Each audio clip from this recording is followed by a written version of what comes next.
अस्सलामुअलैकुम नाज़रीन, मैं आपके मेज़बान हुमा खालिद आपको अपने एक और व्लॉग में खुश आमदीद कहती हूँ। नाज़रीन, अगर इंसाफ की बात की जाए तो इंसान किसी भी तरीके से इंसाफ हासिल कर लेता है।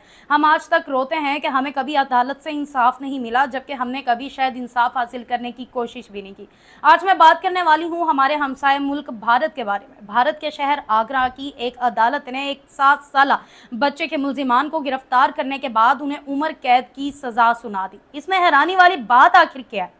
किसी को भी सजा हो सकती है। तो इसमें असल हकीकत यह है कि वो बच्चा आज नहीं बल्कि आज से 17 साल पहले 2007 में अगवा हुआ था और उसको आज जाकर 2024 में इंसाफ मिल सका।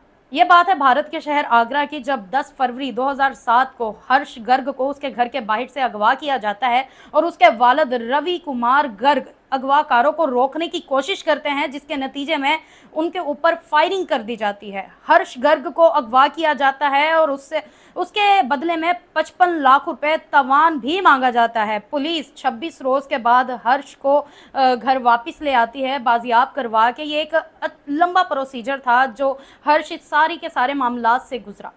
उस केस के नतीजे में 8 मुल्जिमान को गिरफ्तार किया गया था और वो मुल्जिमान उसके बाद रिहा भी हो गए। आज 17 साल के बाद हर्ष, जो कि तब 7 साल का बच्चा था, उसने अपनी पढ़ाई कंप्लीट की, एजुकेशन हासिल की और अपनी 2022 में ग्रेजुएशन हासिल करने के बाद उसने अपनी लॉ में प्रैक्टिस स्टार्ट की और अपनी इस केस को साथ लेकर चला। 2024 तक उसने इतनी स्ट्रगल की और एक अच्छा वकील बन गया। अच्छा वकील बनने के बाद उसने अपने मुल्जिमान को उसी अदालत में पेश किया, गवाहान को वहाँ पर लाए, सबूत इकट्ठे किए और खुद को इंसाफ दिलवाया।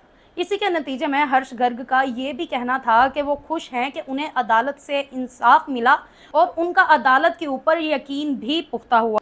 इस वाक़ये के बाद पुलिस ने जिन 8 अफराद को गिरफ्तार किया, उनमें गुड्डन काछी, राजेश शर्मा, राजकुमार, फतेह सिंह उर्फ छिग्गा, अमर सिंह, बलवीर, राम प्रकाश और भीम उर्फ भिकारी शामिल थे।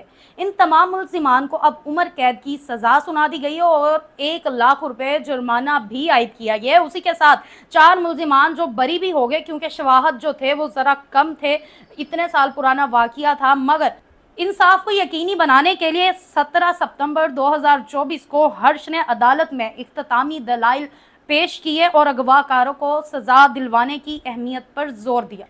आपको हर्ष गर्ग की कहानी कैसी लगी ज़रूर बताइएगा, और ये भी कि 17 साल पहले हर्ष गर्ग जब अगवा हुए और उनसे 55 लाख रुपए तवान मांगा गया, उसके बाद उन्होंने वापस लौट कर किस तरीके से पुरअज़म तरीके से एक वकील बनने की तैयारी की और 17 साल में खुद को साबित करके खुद को किस तरीके से इंसाफ दिलवाया।